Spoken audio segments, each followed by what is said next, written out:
Welcome to my video. You know, when you see me, you know I'm about to talk about God, I'm about to talk about makeup, or is I'm talking about God. So today I will be talking about bad habits. I'm not sure how long this video will be, but I will be talking about bad habits and Bible verses that can help you and myself to be held accountable and to stop certain of them. Stop them. Now keep in mind that this is not a condemnation video. This is not a video to condemn you. I struggle with these as much as the next person, and I want to be freed from them, from the shackles of bad habits as much as you. And we all struggle with the negative thoughts and with the shame, with just like condemning ourselves. So I'm not gonna be another person, I'm not gonna be another voice that will just be shaming you. I'm just sharing with you some of the bad habits that I struggle with, or I struggled with, and Bible verses that helps and stuff like that. So now first I want to point out certain things that I feel like we don't have to do. You know how like online now it's like ChatGPT can do whatever. You can go on ChatGPT and ask ChatGPT for that, for whatever. I have a better way, or ask ChatGPT for verses and stuff like that. I found a better way. You can literally just go on the Bible app and go on the search and type lust, and then you'll see all these verses, and you click on see all, you see Bible plans, you see videos, you see so many things on how it can help you. So you don't need to go on ChatGPT. We don't need to speak to AI when we can be speaking to God. You know, like let's use AI for good things that I'm still figuring out what that means. So when it comes to God, I feel like we need to fear God enough to separate him from AI and stuff like that. And yeah, so the first verse that I have for you is 1 Corinthians 15 verse 33. It says, "Do not be misled.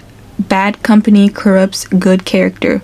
Verse 34 says, "Come back to your senses as you ought and stop sinning, for there are some who are ignorant of God. I say this to your shame." We all struggle with sin, and we all struggle with some of these things, but some of these things we are willingly choose to do it. Like, you know how some things will be like, oh, like I didn't see this coming, you know, whatever. But some of the things, like we choose to do it, and God still comes and still loves us for the sins that we still choose to do and stuff. That doesn't mean we still continue to do it. So I'm gonna read this again, and then we can go more in depth about breaking it down. So it says, verse 33 says, "Do not be misled. Bad company corrupts good character." Verse 34, it says, "Come back to your senses as you ought and stop sinning, for there are some who are ignorant of God. I say this to your shame."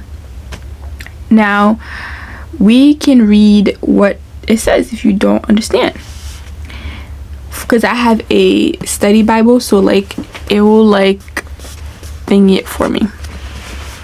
It says, "It is impossible to avoid keeping company with those who don't have faith in Jesus, and we should not want to avoid them entirely. In fact, we are called to be salt and light to the world." Matthew 5 verse 13 to 16. Paul is not making a blanket statement about staying away from those who are not Christians, but he is cautioning us to be careful in our friendship and business relationships.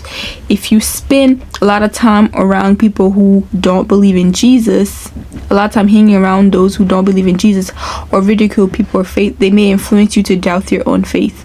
You may also find yourself becoming more comfortable with some of their sinful habits. Make sure when you go out in the world that you are equipped with strong faith, a solid understanding of God's word, and the prayers and encouragement of other believers. Don't let your relationship with unbelievers lead you away from Christ or cause your faith to waver. Now, I have this story that maybe one day I'll get in depth about, but it was like, I was actually telling my friend about it yesterday, and I used this verse and stuff, and I was like, bad company corrupts good more. It was a life-changing experience, and I feel like as I was like telling my friend the story, and I was like talking to her about it, I realized it was just like, because I wasn't so strong within my faith, or I didn't even have like faith at all, you could have did anything to me back often. You could have did anything. You could have convinced me to do anything.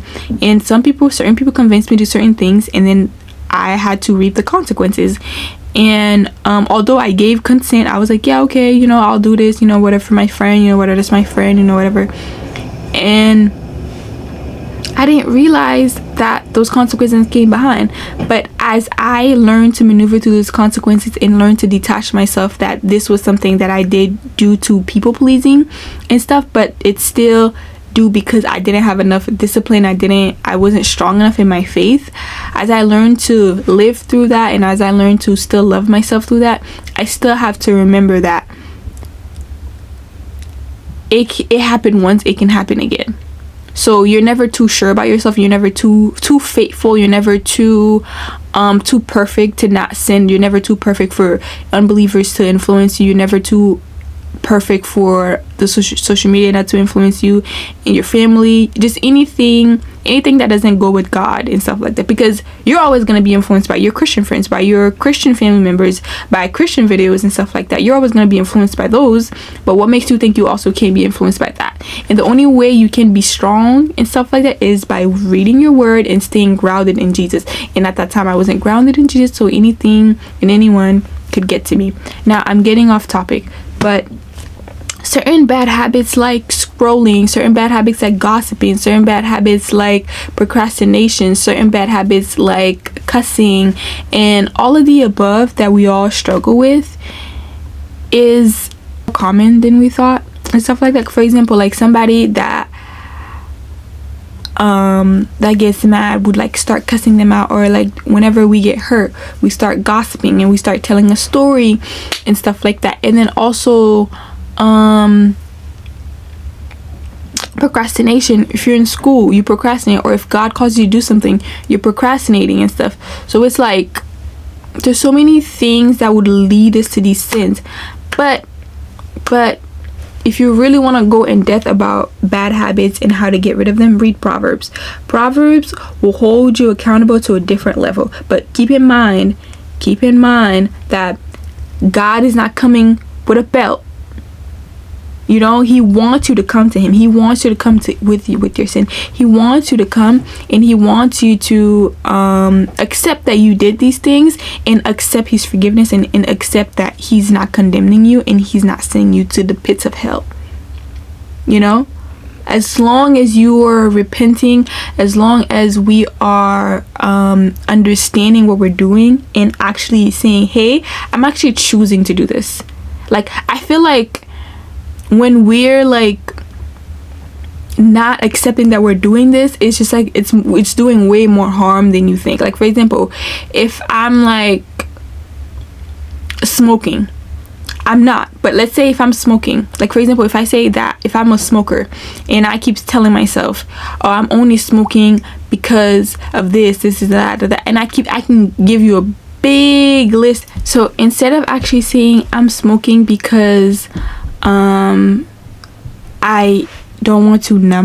want to numb myself, and I don't want to actually face the responsibility of dealing with these feelings and maneuver through my feelings, and I just don't want to be like self-aware. I just don't want better. As for now,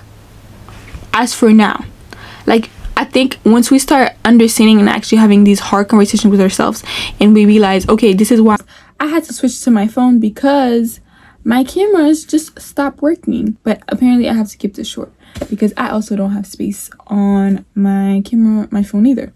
But the point is, I'm trying to tell you is that let us become more self-aware of the things that we're doing, instead of just saying, oh, I'm a victim of this. Because you probably are.